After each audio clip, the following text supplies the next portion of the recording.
senang sekali kali ini kita dapat berjumpa lagi meskipun melalui virtual untuk menyaksikan sebuah acara yang dapat memberikan banyak hal yang menarik.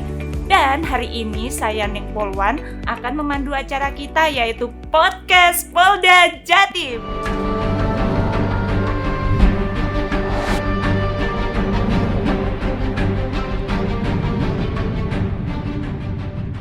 Dan kali ini saya telah bersama seorang narasumber yang luar biasa. Beliau adalah seorang pengasuh pondok pesantren Mukmin Mandiri dan juga sekaligus seorang eksportir kopi. Dan beliau juga seorang pengusaha hotel yang beberapa waktu lalu disahkan oleh Menteri Koperasi dan UKM. Dan kebetulan beliau juga seorang guru saya. Saya selalu mengikuti dakwah beliau di Ngaji Sugih. Untuk itu langsung saja kita sambut beliau, Bapak Kiai Haji Profesor Muhammad Zaki MSI. Alhamdulillah. Sehat-sehat. Assalamualaikum Pak Haji. Waalaikumsalam. Saya itu kalau ketemu Ning Polwan hati saya gimana begitu, luar biasa. Nuansa religiusnya subhanallah. Di Polda ini harus ada Ning Polwan, ya kan? Iya, Pak. Seperti Ning, ya. Jadi suasana begitu humble, ya kan? Jadi ini merupakan berkah Tuhan, ya kan? Allah Subhanahu wa taala yang hari ini kita diberikan siha wal afiah, bisa berkarya, bisa berbuat untuk umat. Semoga ini menjadi sesuatu yang bermanfaat untuk umat. Amin ya Rabbal Alamin. Saya terima kasih sekali Bapak Kiai berkenan untuk hadir ke podcast kami. Semoga menjadi keberkahan untuk Polda Jatim dan jajarannya ya Pak Kiai. Ini podcast luar biasa ini, ya kan? Luar biasa. Media ini komunikasi. Baru ini Pak Kiai. Media komunikasi. Iya, luar betul biasa. Pak Kiai. Untuk Siap. sharing ilmu kepada masyarakat Betul. juga. Makanya kita menghadirkan narasumber yang inspiratif. Alhamdulillah, luar biasa. Seperti Pak Kiai. Amin. Beberapa amin. waktu yang lalu Pak Kiai kan memberikan sembako sebanyak 20 ribu ton. Iya, 20 ton. 20 ton kepada wali kota Surabaya. Alhamdulillah. 400 kintal telur dan juga 200 hand sanitizer ya kan. Alhamdulillah ya, itu bagian daripada teman-teman berkumpul terus untuk berbuat sesuatu kepada umat ya kan. Di tengah situasi yang sungguh sangat sulit ya. Jadi kita masih bisa berbagi dengan mereka. Subhanallah, ini adalah bagian daripada tuntutan agama ya kan. Jadi tuntutan kepedulian. Tuntutan untuk berbagi dengan kaum sesama. Subhanallah, mudah-mudahan berkah semua. Amin. Termasuk termasuk Ning Polwan ini berkah ya kan. Berkah bisa memberikan semangat, bisa memberikan nuansa religi ya kan, bisa membuat orang tersenyum, dan tersenyum itu adalah sehat ya kan? Iya betul Pak Kiai. Imunitasnya akan tumbuh, dan kalau sudah tumbuh bisa kuat ya. Mungkin karena sering ngaji sugih Pak Kiai. Subhanallah, luar biasa. Ini Ning Polwan yang solihah ya. Amin ya Rabbal Alamin. Ya, kalau sudah solihah cepat masuk surga. Amin ya Rabbal Alamin. Terima kasih Pak Kiai doanya. Pak Kiai, ini Pak Kiai kan pengasuh pondok pesantren yang luar biasa. Karena temanya saja pesantren agrobisnis dan agroindustri. Nah, ini kapan sih Pak Kiai pesantren ini didirikan? Itu tahun 2024. 2004. 2004. Ya, 2004 itu sudah berdiri, dan alhamdulillah kita bisa menggerakkan sebuah institusi pesantren yang tidak hanya sekedar tafaqquh fiddin, tetapi juga tafaqquh fit tijarah. Tidak hanya mengerti soal agama saja, tetapi juga harus mengerti ilmu dagang, ilmu ekonomi, karena itu bagian daripada pikiran Mbah Hasyim Al-Asy'ari, pendiri Pondok Pesantren Tebu Ireng Jombang. Mbah Hasyim itu, Ning Polwan, membuat konsepsi pendirian Nahdlatul Ulama itu dengan 4 pilar. Satu, An-Nahdlatul Ulama. NU memproduksi ulama, kiai. Alhamdulillah sudah berhasil ya kan. Banyak kiai-kiai, ustadz yang dikader oleh NU. Dan yang kedua adalah An-Nahdlatul Risalah. Jadi mengembangkan pers, termasuk podcast ini juga bagian daripada pers ya kan. An-Nahdlatul Risalah. Kemudian ada An-Nahdlatul Nahdlatus Siyasah, mengembangkan sisi politik ya kan. Jadi ada anak-anak atau kiai-kiai atau gus-gus yang sudah terjun ke politik dan itu memang sudah pikiran Mbah Hasyim Al-Asy'ari. Kemudian yang keempat An-Nahdlatut Tujjar, mengembangkan dari sisi perekonomian. Kemungkinan saya akan masuk di sisi yang itu ya kan. Luar biasa. Jadi mengembangkan sisi perdagangan, bagaimana kemandirian pesantren secara ekonomi terwujud, kemudian santri kiainya juga punya kemandirian ekonomi sehingga itu adalah bagian daripada ibadah dan itu perintah Tuhan ya. Perintah Allah Subhanahu wa taala di Quran. Tidak hanya Allah perintahkan itu ning polwan tetapi juga Rasulullah sallallahu alaihi wasallam juga perintahkan seperti itu.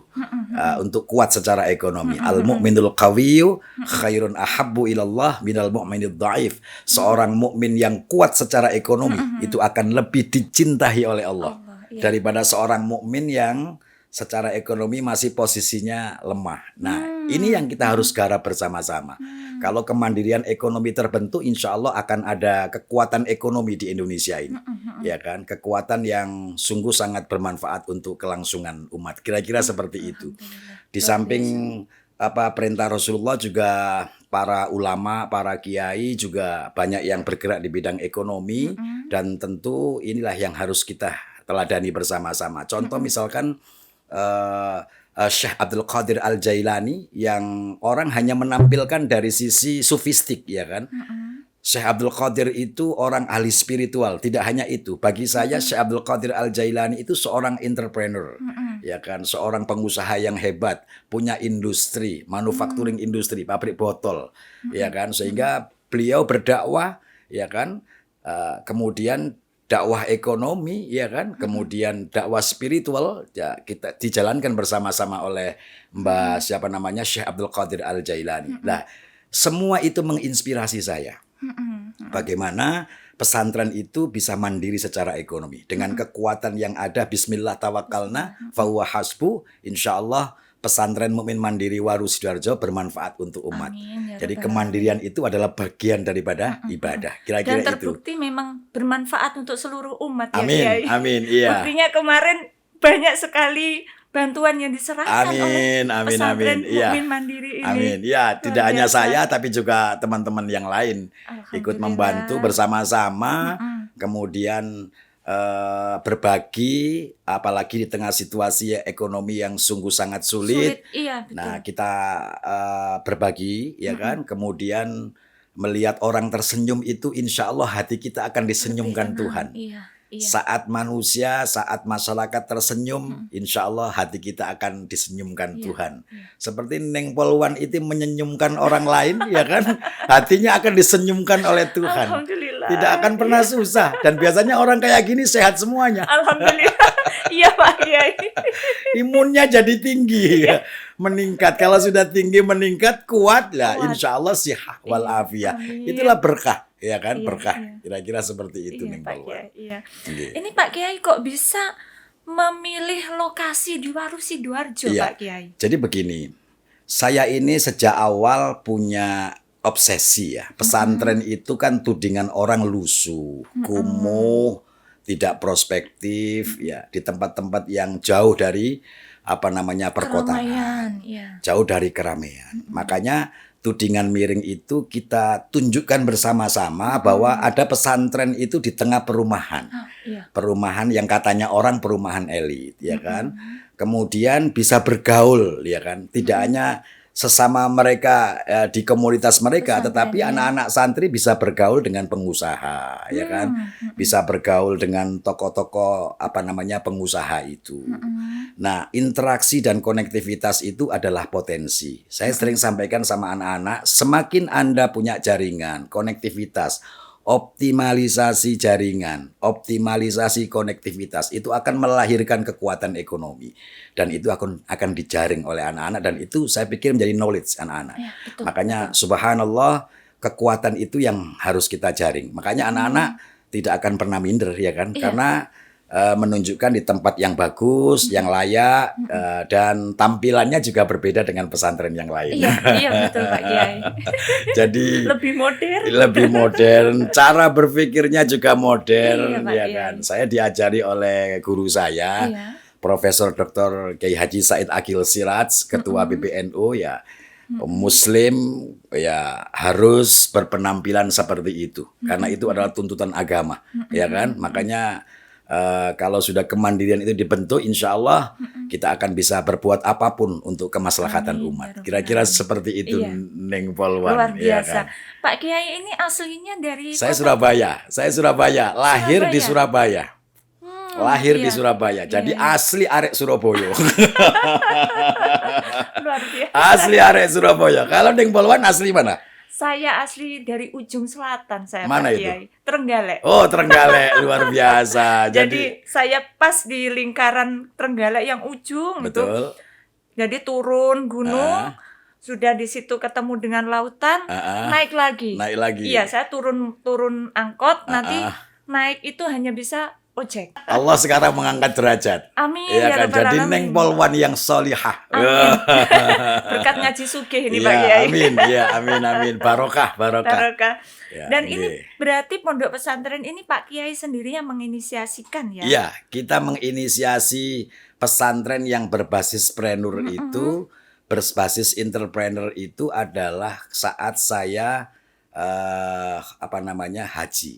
Nggih. Tahun 2003 kalau nggak salah Iya. itu, saya dibisikkan di Multazam pada saat itu, ya, untuk mendirikan pesantren yang berbasis entrepreneur.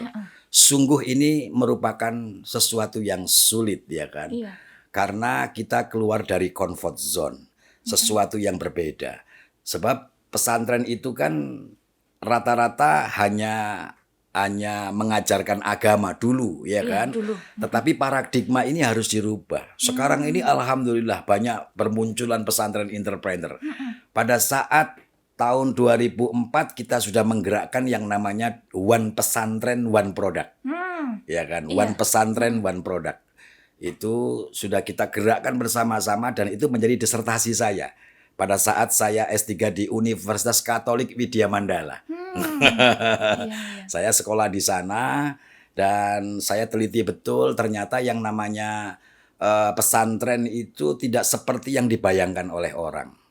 Jadi pesantren sekarang sudah mulai modern, sudah mulai menerima perubahan. Dan pesantren itu punya prospek masa depan yang bagus. Apalagi sekarang skill santri sudah mulai digarap bersama-sama oleh kiai. Sebab bisnis itu adalah think big, do it. Berpikir besar, do it, jalankan. Saya pikir itu gerakan yang kita munculkan bersama-sama di pesantren. Kalau 10% saja pesantren di Jawa Timur itu berbasis entrepreneur, ini akan menjadi penyanggah kekuatan ekonomi nasional. Saya punya keyakinan kuat seperti itu. Insya Allah kalau sudah kekuatan ekonomi di pesantren itu jalan, saya pikir pemerintah Jawa Timur juga sangat luar biasa memberikan support dan ini adalah menurut saya bisa menyejahterakan, ya kan, kaum santri yang lulus dari pesantren punya keahlian. Seperti di tempat saya, kalau sudah lulus mereka jadi pengusaha. Ya, karena doa saya di pesantren itu hanya satu, minta kepada Allah, ya Allah, berikanlah anak-anak kami itu kalau lulus jadi pengusaha yang hafizul Quran. Ya, kalau hafizul Quran yang pengusaha. Kalau tidak jadi pengusaha jadi kiai, kalau jadi kiai ya jadi pengusaha. Artinya begini, kalau jadi kiai sudah jadi kiai, ya lebih kita utamakan ya pada saat saya memohon kepada Allah, ya Allah jadikanlah anak-anak kami jadi kiai ya jadi pengusaha. Jadi kiai yang pengusaha yang kiai. Subhanallah, ini akan sangat luar biasa. Potret pesantren milenial sekarang ini kira-kira harus seperti itu, karena tuntutan tidak bisa kita tidak menerima sebuah tuntutan yang besar, ya kan, perubahan, desakan, arus informasi, arus komunikasi dan arus modernitas yang begitu luar biasa. Kita masih tetap kokoh untuk bertahan. Dan pesantren mulai zaman Belanda sampai sekarang insya Allah akan bertahan, karena konsep al-muhafadzah ala qadimis saleh wal akhdhu bil jadidil aslah itu selalu melekat. Jadi melekat, menarik sesuatu yang baru tapi tidak meninggalkan nilai-nilai sesuatu yang lama, ya. Dan itu saya pikir konsep yang dibangun oleh Nahdlatul Ulama NU, dan saya orang NU, ya insya Allah akan selalu Luar biasa nih Pak Kiai. bertahan di tengah situasi Amin, ya apapun. Rabbal Alamin. Kira-kira seperti itu Neng Luar Polwan. biasa nih Pak Kiai konsepnya. Pak Kiai, ini kan Ya. sesuatu konsep yang luar biasa ya. Nggih. Di mana santri ini tidak hanya diajarkan agama tetapi juga kemandirian, Ya. karena kemandirian itu kan sesuatu yang penting. Nggih. Di mana seorang manusia tidak boleh hanya menopang kepada orang lain kan Iya, seperti itu. betul. Nah, yang terlibat dalam pembelajaran dan pelatihan kemandirian ini siapa Pak Kiai? Jadi semua santri dan pengasuh pesantrennya termasuk kiainya. Jadi kalau sudah dilatih mandiri ya mereka harus betul-betul mandiri. Contoh misalkan begini, awalnya itu adalah kita kumpulkan dalam sebuah komunitas itu. Kita latih mereka. Iya. Tentu pada saat kita latih, kita ajari product knowledge. Kita ajari manajemen. Kita ajari bagaimana memproduksi yang baik. Sebab market yang baik. Sebab menurut saya industri itu adalah market. Kalau menguasai pasar, industri jalankan. Jangan membuat dulu baru memasarkan. Rata-rata salah itu kan ya. Gitu. Jadi menurut saya kuasai dulu pasar baru memproduksi. Nah, itulah yang harus saya tekankan sama anak-anak santri, trainer, bahwa kalian semua di pesantren sini adalah belajar. Iya. Nah, pelajari semua mulai dari industri hulu sampai hilir, ya kan? Karena itu ada konsep integrasi hulu hilir. Kemudian market juga begitu, kuasai pasar. Ya kan? Strategi pasar harus dikuasai. Kemudian penguatan kelembagaan. Jadi kelembagaan yang ada pada pesantren maupun kelembagaan pada SDM-nya anak-anak. Setelah semua terajut jadi satu, subhanallah, ini akan menjadi kekuatan para santri untuk punya kemandirian. Setelah mondok, mereka dibayar. Jadi mondok dapat bayaran. Oh gitu. Bayarannya dari mana? Ya dari usaha mereka. Ya mereka hafizul Quran juga dibayar. Ya dibayar. Jadi mondok dapat bayaran, ya kan? Kalau almarhum ayah saya mondok dibayar sama santrinya. Lah sekarang kita polanya dibalik. Mondok Dibayar. kiainya yang membayari santrinya. Nah, setelah itu selesai mereka punya skill, punya kemampuan utuh, baru 2-3 tahun kita lepas. Mereka punya bedak, misalkan bedak di Lamongan, bedak di Gresik, bedak di Bojonegoro. Mereka mengusahakan kopi. Berusaha kopi, ya kan? Jadi punya bedak, kemudian punya toko, ya jual kopi. Nah, akhirnya yang untung siapa? Pesantren juga untung. Kenapa? Karena produknya pesantren dijual sama anak-anak yang sudah lulus, anak-anak juga bisa mandiri. Luar biasa. Subhanallah. Terus itu sustainability-nya berlangsung. Dan konsep ini menurut saya pesantren itu adalah sangat potensial. Jadi potensial. Kenapa saya katakan potensial? Karena pesantren itu punya jalur hierarki yang luar biasa. Jawa Timur saja pesantrennya itu ribuan. Iya. Kalau dikelola secara maksimal secara ekonomi, ini akan membuat kekuatan yang besar ya ekonomi negara, terutama ekonomi Jawa Timur. Makanya Ibu Khofifah Parawansa ini sangat luar biasa konsen untuk membangun gerakan One Pesantren One Product. Pak Kapolda juga sangat begitu luar biasa, ya kan? Iya. Sangat begitu hebat ya, merangkul kiai-kiai untuk tumbuh ekonominya. Saya bersyukur Pak Kapolda kita sekarang ini luar biasa. Jadi memberikan semangat, memberikan support kepada saya dan para santri untuk bisa bergerak secara ekonomi, ya kan? Dan itu adalah bagian daripada jihad. Makanya muncul yang namanya jihadpreneur. Oh, iya. Jangan jihad untuk membakar gereja. Jangan jihad untuk membunuh orang, ya kan? Tapi jihadnya itu adalah jihad ekonomi, ya.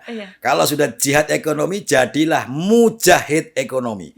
Mujahidpreneur. Nah, kalau sudah mujahidpreneur, tidak ada balasan lain kecuali surga. Di surga itu tidak hanya kita tunggu di akhirat, Neng Polwan.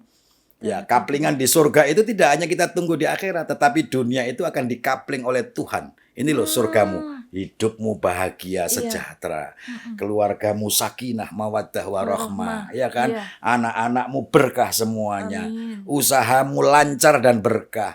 Itu adalah bagian daripada surga di dunia yang dikapling Tuhan oleh kita. Dari mana itu? Dari sang mujahidpreneur. Nah, kira-kira Ini seperti luar itu, biasa nih, Pak, ya. Neng Polwan, iya kan? Terus reaksi atau respon santri terhadap konsep ini sendiri bagaimana? Sangat luar biasa, sangat luar biasa. antusias sekali untuk digerakkan. Kenapa saya katakan santri begitu responnya kuat? Karena yang daftar itu banyak, tetapi saya seleksi. Oh, Karena yang daftar itu kalau kita terima semuanya, konsep itu akan kacau. Jadi ketika masuk itu harus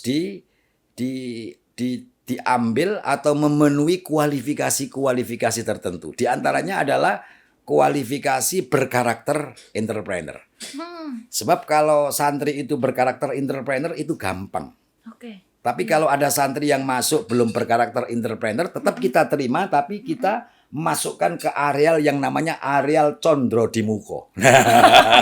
Dilatih, digodok untuk bisa dan punya mental entrepreneur. Oh, Sebab begini, Neng Polwan, institusi apapun, betul. kemudian karakter anak apapun, kalau bermental entrepreneur, pasti gampang cara mendidiknya. Dan itu pasti akan jadi seorang pengusaha. Jadi kalau kiai berkarakter entrepreneur, pasti pesantrennya berpreneur. Ya kan? Kalau santri itu punya watak entrepreneur, maka santri itu juga bisa menjadi seorang entrepreneur. Jadi itu melalui sebuah proses, dan proses itu dilakukan secara terus-menerus, secara intens, dan tentu pada saat mendidik itu dengan ya cara yang sangat luar biasa kuat ya, karena kita mendidiknya dengan hati, ya kan. Kalau hati itu kita lakukan, tentu sentuhan hati itu akan menimbulkan kuah. Kuah itu empower, ya kan. Kemudian ada enlargement, ada pencerahan. Dan kekuatan antara kuah dan enlargement, empower sama enlargement itu akan luar biasa, membuat SDM santri itu akan jadi sangat luar biasa. Dan letupan itu kita butuhkan untuk membangun institusi pesantren yang berorientasi entrepreneur. Kira-kira seperti itu, Neng Polwan.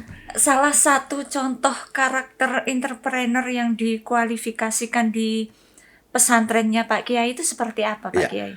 Jadi gampang.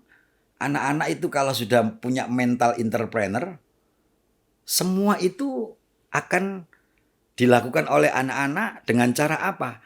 Dengan cara membuat sesuatu yang beredit value. Oke. Punya edit value. Contoh misalkan, Jawa Timur ini kan kalau kita bergerak di bidang kopi, Iya. saya sudah sering kali mengatakan sama anak-anak santri saya yang di desa-desa itu, petani-petani kopi, you jangan jual kopi dalam bentuk green bean. Oke. Green bean itu kopi dalam bentuk mentah, ya kan? Iya. Itu harganya per kilo taruhlah 22. Iya. 22.000 per kilo. Iya. Kenapa you jual green bean, ekspor lagi, dijual ke orang? Kenapa enggak diolah, di roasting dalam Di-roasting bentuk biji goreng, kemudian di powder, ya kan? 22.000 green bean kalau sudah dalam bentuk bubuk itu bisa menjadi 75.000 bahkan 100.000 Dalam kilogram yang sama. dalam kilogram yang sama. Oke. Kan ada added value di sini. Nah, Iya. seorang entrepreneur itu akan bisa mencoba memainkan sisi seperti ini. Mengolah sesuatu menjadi beredit value. Bernilai lebih. ya, Pak bernilai Kiai. lebih. Iya. Dan sensitivitas itu harus kita tumbuhkan. Sensitivitas planner, opportunity. Pandai mencari peluang. Peluang. Iya. Jadi peluang ekonomi. Ada aja di tengah situasi seperti ini, anak-anak santri juga punya kepekaan untuk menjual produk di tengah situasi pandemi. Sangat luar biasa. Contoh misalkan produk A itu kalau dijual biasa itu nilainya rendah. Iya. Tapi kalau dijual di lingkungan yang berbeda itu akan punya nilai yang sangat tinggi. Luar biasa. Nah, bagaimana caranya kita bisa menempatkan sesuatu pada tempat yang proporsional dan itu akan bisa memberikan nilai yang lebih. Nah, itulah yang harus kita ajarkan kepada anak-anak. Contoh misalkan, saya punya peliharaan. Contoh misalkan peliharaan ikan ikan yang mahal itu apa namanya? Ikan Arwana. Iya. Ya, ikan arwana. Kalau ikan arwana ini saya jual di sekeliling saya, Iya. pasti dinilai 50.000. Iya. Ya kan? Iya. Kemudian kalau saya jual di tempat yang berbeda, itu bisa menjadi 500.000. ya kan? Iya, iya, Tinggal lokasi dan kepekaan kita menjual sebuah produk yang punya nilai itu akan sangat luar biasa. Nah, luar itulah biasa. yang harus dilakukan oleh anak-anak. Tentu packagingnya juga harus bagus. Penampilannya, rasanya, taste-nya juga harus bagus. Saya kopi juga sama. Kopi itu saya mendidik anak-anak untuk cinta kopi Indonesia. Kenapa? Cintai produk Indonesia, kopi Indonesia. Ya, original cafe. Oke. Jadi kopi yang original. Budayakan kita minum kopi yang original. Oke. Ya, itu yang harus saya tekankan. Sebab kopi yang original itu bisa sehat, bisa sehat. Ya kan? Karena itu harus digemarkan oleh kita semuanya. Betul. Nah, kembali kepada awal bahwa kepekaan atau sensitivitas terhadap opportunity itu menjadi sesuatu yang selalu kita ajarkan di para santri. Luar biasa. Nggih. Pak Neng. Kiai, ini Nggih. apakah ada pembagian tugas santri? Misalkan kan memang dari awal diajari untuk mandiri Iya. berbisnis. Itu apakah ada pembagian misalkan, oh ini bagian marketing, ini produksi, Iya. ini manajerial, Iya. misalkan memang sudah dari Iya, awal sudah dibentuk seperti dibagi-bagi. itu. Iya. Oh, oke. Ada yang bagian produksi, ada yang bagian market, ada yang bagian accounting, ada yang bagian TO, Oh, oke. spesial TO, mencari. TO itu Ada ya, Pak mencari ya Marketplace. market baru. Oh, oke. Ya kan? Heeh. Jadi tidak hanya market di pasar domestik, tetapi juga di pasar Oh, internasional. luar biasa. Karena anak-anak kita ini tidak hanya menjual produk dalam negeri, tapi juga mengekspor ke luar negeri. Luar biasa. Ekspor perdana itu di Melbourne, Australia. Oh, luar Waktu biasa. itu menterinya Pak siapa? Puspayoga. Ya, ekspor perdana di Melbourne, Australia. Ya. Subhanallah, itu pemerintah juga memberikan support. Luar biasa. Saya bersyukur bahwa sekarang ini Ibu Gubernur Khofifah Indar Parawansa dan Pak Kapolda Jatim begitu intens Iya. menggerakkan jihad ekonomi. Luar Ya kan? biasa. Jihad ekonomi adalah bagian daripada ibadah. Dan ini saya sungguh mengapresiasi. Sangat luar biasa mengapresiasi Pak Kapolda dan Ibu Gubernur Jawa Timur yang subhanallah, mudah-mudahan beliaunya diberikan sehat panjang umur. Amin ya Dan Rabbal hidupnya Alamin. selalu diberkahi oleh Allah Amin, Subhanahu wa ya taala, Rabbal Tuhan Alamin. yang Ya. Maha Kuasa. Amin ya Ya. Rabbal Alamin. Luar biasa. Ini berarti ada manajemen khusus yang mengendalikan ya Pak Kiai Iya. ya, santri-santri Iya. ini ya. Betul. Berarti ada tim khusus yang bagian Iya. mengendalikan santri gitu. Iya. Jadi begini, kita punya manajemen dan strategi. Nggih. Ada manajemen dan ada strategi. Iya. Strategi pasar. Ya kan? Pasar itu harus punya strategi. Kalau enggak ya kita akan dimakan oleh pasar. Oke. Karena itu kita harus bisa keluar dari pertarungan-pertarungan pasar. Contoh misalkan Red Ocean, Blue Ocean itu kan sudah diajarkan semua oleh anak-anak kepada saya. Jadi Iya. anak-anak saya ajari, you harus punya strategi ini, ya kan? Dan juga ada beberapa teman-teman saya yang senior, yang ahli di bidang ekonomi juga ikut memberikan pelatihan di situ. Oh, Jadi luar biasa. ya orang-orang yang hebat saya suruh ajak melatih di sana. Melatih berdagang, melatih market, melatih produksi. Dan kita welcome terbuka. Oke. Bahkan orang Chinese yang sukses pun melatih di pesantren kita. Dengan Orang sukarela. Kristiani yang hebat itu juga melatih di tempat kita. luar biasa. Lambung saya sekolahnya S3 di Katolik. Iya, kan? Pak Kiai. Jadi multikultural ya kan. Jadi saya berpikirnya ya kayak Iya. Gus Dur sajalah ya kan. Kayak Gus Dur, kayak Profesor Dr. Kiai Said Sesuai Akil dengan Siraj, konsep ya NU kan? ya Pak Kiai ya. Konsep dengan NU juga sama Iya. ya kan. Rahmatan lil Rahmatan alamin. lil alamin. Enak kalau sudah rahmatan lil alamin Iya. ya kan. Di mana-mana bisa hidup Iya, ya kan, betul, dan Pak itu Kiai. dikehendaki Tuhan. Tuhan itu menciptakan semua manusia sama, harus saling menghormati. Betul, Dan itu betul. penting ya kan. Sebab karakter yang paling penting di negeri ini adalah satu. Pancasila itu ideologi. Betul. Jangan ideologi yang lain. Karena Pancasila itu adalah ideologi yang melalui sebuah proses yang panjang dari Mbah Hashim Al-Asy'ari.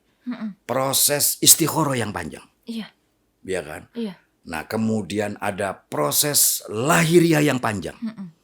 Antara proses istikharah yang panjang dan proses lahiriah yang panjang, jadilah ideologi Indonesia itu adalah Pancasila. Pancasila. Kalau ada orang-orang yang mengusik-ngusik atau mengubah ideologi negara menjadi selain Pancasila, itu sama dengan menodai Mbah Hasyim Al-Asy'ari, Iya. pendiri Nahdlatul Ulama. Dan siapa yang menodai ini, saya menjadi garda depannya. Luar biasa. NKRI harga mati. Harga mati. Ya Iya, jelas Pak Kiai. kan NKRI. Sudahlah.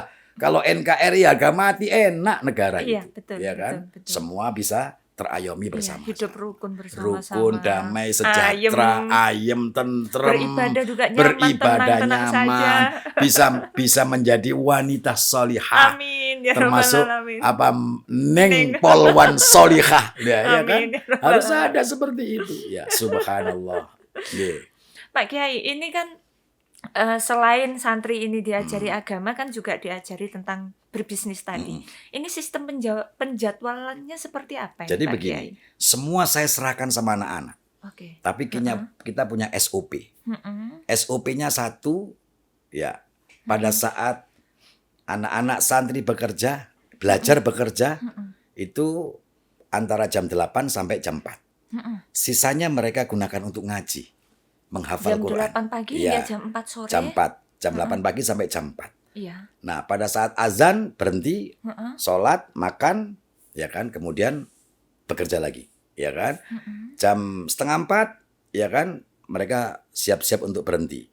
Kemudian jam 4 selesai, sudah mereka mandi, kemudian ngaji Quran, ngaji kitab kuning. Makanya pesantren kita ini tidak hanya sekedar entrepreneur, tetapi juga meneguhkan ya mengaji kitab-kitab salaf, dan itu menjadi tradisi pesantren salaf. Jadi menarik sesuatu yang baru, ya kan, teknologi apapun yang ada yang baru, kemudian tidak meninggalkan sesuatu yang lama, yang salaf di pesantren. Kira-kira seperti itu. Luar biasa. Pak Kiai, ini dari pesantrennya Pak Kiai kan banyak membuat produk ya Pak Kiai. Iya. Hingga saat ini ada berapa Ada macam 12. produk? Luar biasa. Ada Mahkota Raja, ada kopi Kiai, ada kopi Greng, kopi Lanang, Iya. kemudian ada kopi Songo, ya kan, Iya. kemudian ada kopi Gandrung, Iya. kemudian banyak macam-macam, ada 12, ya kan. 12 itu 12 varian item, kopi varian semua kopi, ya, Pak ya Kiai? jenis yang berbeda, ya kan, dan tentu harganya juga berbeda. Oke. Ada yang harga lower, ada yang middle, ada yang high. Oke. Nah, semua kita bikin sesuai dengan permintaan dan selera pasar, Pasar. kira-kira Iya, itu. iya. Ya. Saya kapan hari beberapa waktu yang lalu mencicipi kopi buatan Pak Kiai Iya, betul. dari pesantrennya Pak Kiai, memang luar biasa. Iya. Ciri khas Indonesia sekali Iya, Pak Kiai. Indonesia betul, Iya. ya kan. Dan Cintai itu- produk Indonesia. Betul, dan rasanya memang original, Betul. ciri khas Indonesia, dan tidak ada di kopi-kopi yang lain. Kebetulan saya juga pecinta kopi Pak Kiai. Alhamdulillah. Neng Polwan juga pecinta kopi. Karena iya di kan? depan rumah saya ada kebun kopi. Oh Saya ya, di tengah-tengah terkait ya. kebun, Pak Iya Kiai. betul. Jadi tahu persis ya bagaimana menanam kopi, Iya, ya Pak kan. Kiai. Jadi subhanallah, luar biasa. Mudah-mudahan berkah ya Neng Amin Polwan. ya rabbal Iya. alamin. Pak Kiai, tadi saya membaca sebuah artikel ini. Iya. Ini Pak Kiai. Oh ya. Waduh, Nah, ini. Bagaimana ini tanggapan Pak Kiai tentang ini? Ini luar Iya, biasa nih ini Pak Kiai. zaman dulu ini. Jadi ini zaman dulu. Iya, ya tahun kan? 2019 Pak Kiai. 2019. Sekarang sudah modern betul ini. Ya, ini iya, zaman iya. dulu, ya kan? Ada Ini- yang sudah pakai mesin-mesin. Jadi memang pertama kita menggunakan cara yang konvensional seperti ini, ya kan? Dan ini adalah anak-anak santri. Kemudian ada yang sudah modern menggunakan teknologi roasting, kemudian teknologi produksi saset. Oke. Jadi ini tahun 2019 Ya, ini pesantrennya 2019. Pak Kiai menjadi rujukan ya. Iya, amin. One One pesantren, pesantren, one one product. produk. Luar Ya, biasa. ini tahun berapa? Ini tahun 2019. 2019, Iya Pak iya Kiai, kan? luar biasa. Padahal 2004 sudah saya gerakkan yang namanya gerakan One Pesantren One Product. Iya. Alhamdulillah ini sudah sangat luar biasa. Ini kunjungan pustakawan Menjadi- kearsipan ya Provinsi Menjadi Jawa Timur. rujukan pesantren-pesantren yang lain nih Pak Betul, Kiai ya. iya. Luar Iya, biasa. Alhamdulillah. luar Ini biasa. zaman dulu ya, zaman Iya. dulu. Dan sekarang sudah mulai menjamur yang namanya pesantren entrepreneur. Ya bersyukurlah saya Karena kita bisa membuat sesuatu yang bisa menginspirasi Iya, pesantren-pesantren yang betul. lain. Membawa perubahan yang lebih Membawa baik, Pak perubahan. Kiai. Dan Iya, harus tafaqquh fiddin, tafaqquh fit tijarah. luar Mengerti biasa. soal agama dan Dan juga mengerti soal perdagangan atau ekonomi. luar biasa. Ya. Dan ini lagi saya juga menemukan ini, Pak Kiai. Ada 2 tadi yang saya temukan yang luar Iya. biasa. Nah, Nah, ini sekarang sudah agak modern, ini menggunakan roasting ini. oh Iya. gitu. Ini tahun berapa ini, Ceng? Ini 2020 nih, Oh, Pak Kiai. 2020 sudah menggunakan ini roasting. Luar Ini biasa. roasting kita yang apa namanya? Yang kita sudah bisa merosting sendiri. Namanya Rumah Roasting Jawa Timur. Oh. Rumah Roasting Jawa Timur. Jadi UKM-UKM yang mau merosting silakan merosting di pondok pesantren. Kita punya Rumah Roasting Jawa Timur. Malah rumahnya Iya. ya. Dan ini adalah ide dari Ibu Gubernur Jawa Timur. Luar Ibu biasa. Khofifah Indar Parawansa, ya Luar kan, untuk biasa. membuat Rumah Roasting Jawa Timur agar UKM-UKM kopi itu tumbuh, tidak apa namanya, kalau Jalan merosting di tempat. di tempat yang lain bisa 30.000, kita nggak usah mahal-mahal, ya kan, Iya, cukup iya. 10.000, 7.500 Iya, sudah iya. bisa menikmati roasting sesuai dengan selera UKM. Luar biasa. Iya, kira-kira Ini itu. tadi yang menarik dari artikel tadi, Pak Kiai, di saat UKM yang lain sedang mengalami kepahitan Nggih. di masa pandemi, tetapi justru pesantrennya Pak Kiai mendapat banyak berkah. Alhamdulillah, ya kan. Ini yang sangat menarik dari artikel yang saya baca ini Iya, tadi. betul. Di saat situasi sulit, Iya. kita masih bisa bertahan. Iya, luar Di biasa. tengah situasi ini sungguh ada kekuatan spiritual yang mungkin orang lain juga harus percaya. Saya juga meyakini percaya bahwa usaha itu tidak hanya digerakkan dengan rasionalitas, Betul. tetapi ada gerakan ilahiyah yang membuat usaha itu sustain. Makanya saya yakini dan saya pedomani karena saya mulai kecil procot di pesantren sampai sekarang di pesantren bahwa ada kekuatan ilahiyah yang kita yakini dan doa ini sangat mustajabah untuk bisa bertahan dan bisa berjalan usaha itu. Luar biasa. Jadi kalau Ning Polwan ikhtiar menjadi seorang polwan yang salihah Amin ya dan yang rabbal kedua alamin. baca sholawat Nabi yang banyak. Amin ya rabbal alamin. Derajat Ya, Pak itu Kiai. akan diangkat oleh Allah. Amin ya rabbal Ya kan? alamin. Tidak hanya dijaga, tetapi malaikat-malaikat ikut menjaga. Amin ya rabbal alamin. Kita punya potensi untuk dijaga malaikat. Iya. Kita punya potensi dijaga oleh malaikat. Sebab malaikat itu diciptakan Tuhan itu untuk membimbing orang, mengarahkan orang. Siapa yang didekati malaikat? Orang yang membaca sholawat.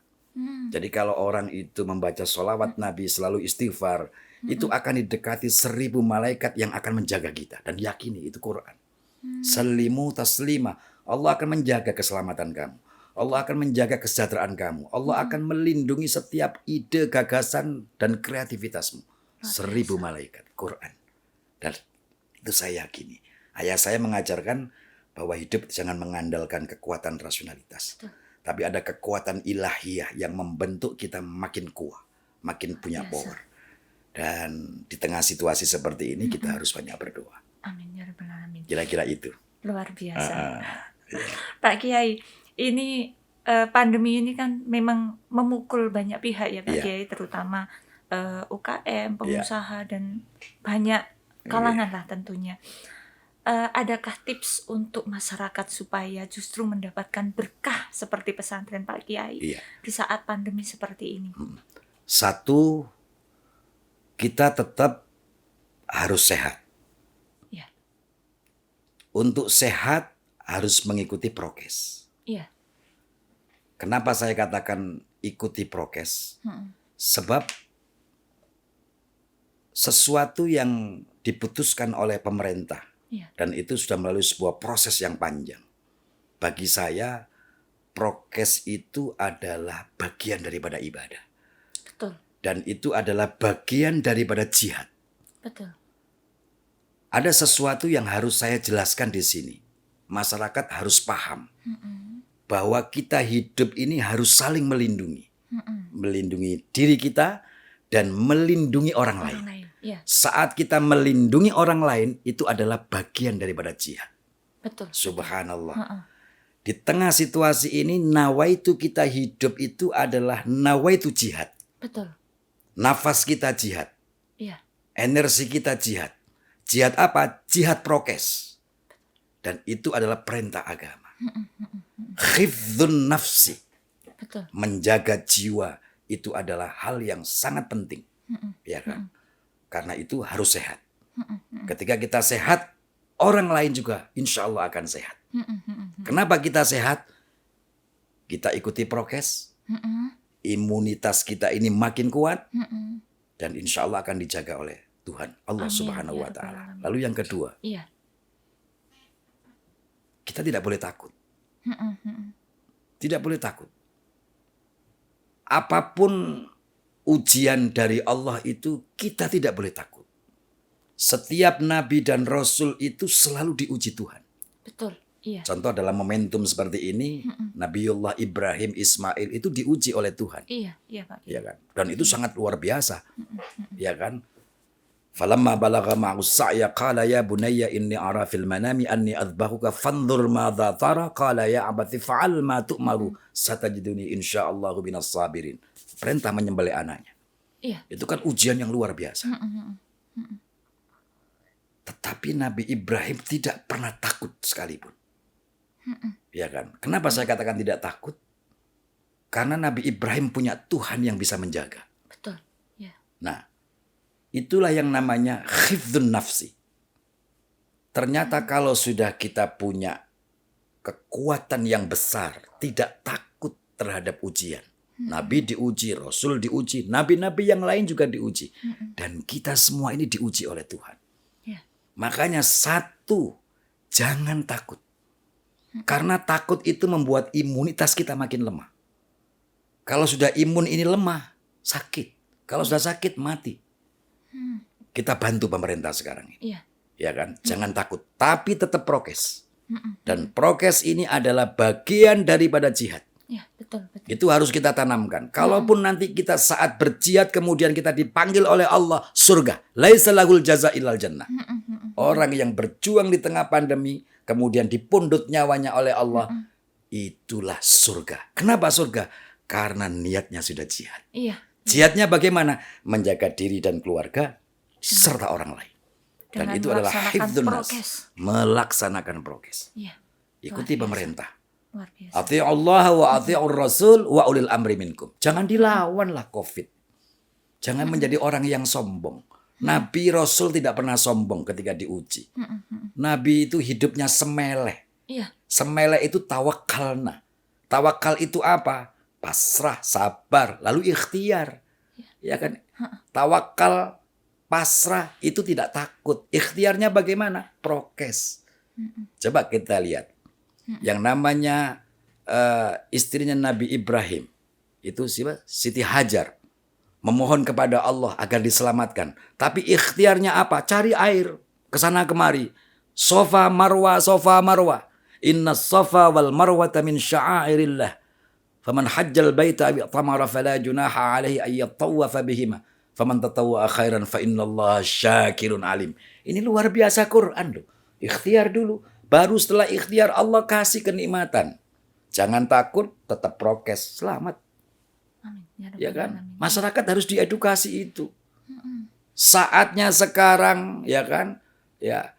Di tengah situasi sulit seperti ini, kita menjadi mujahid.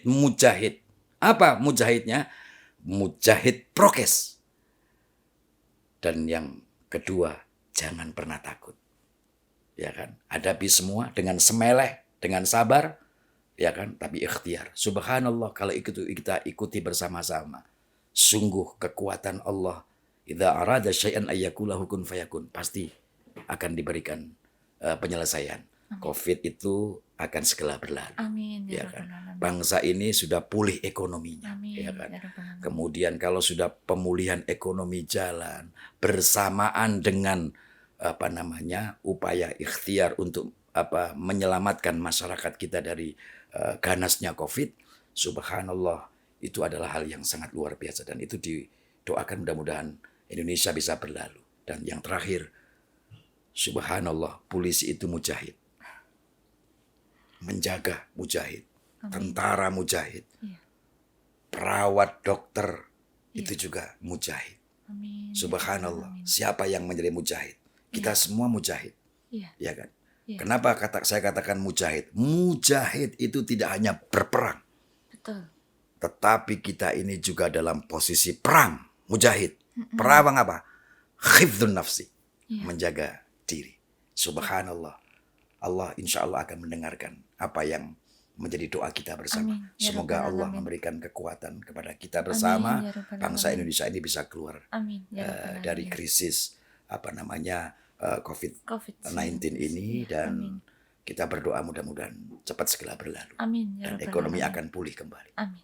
Amin. Ya Rabbal Saya sedih begini ini. Alamin. Iya Pak Kiai. Iya, jadi sentuhan hati membuat saya mau nangis. Iya. Tapi ya sudahlah, ini kita berdoa.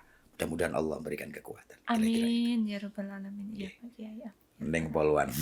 Terima kasih Pak Kiai penjelasannya. Ya. Ini sangat luar biasa. Oke. Semoga menjadi ilmu dan keberkahan Amin, untuk kita amin. semua Pak Amin, Kiai. amin, Dan terima amin. kasih atas segala doa-doanya. Ya, amin. Semoga kita bangsa Indonesia Amin. segera diangkat pandemi ini, Amin, dihilangkan ya dari Allah. Indonesia. Amin ya Rabbal Alamin. Nah, Sobat Humas, jangan kemana-mana karena akan ada podcast Polda Jatim di episode-episode berikutnya. Dan jangan lupa untuk selalu like and subscribe. Oke, waktunya kami untuk undur diri.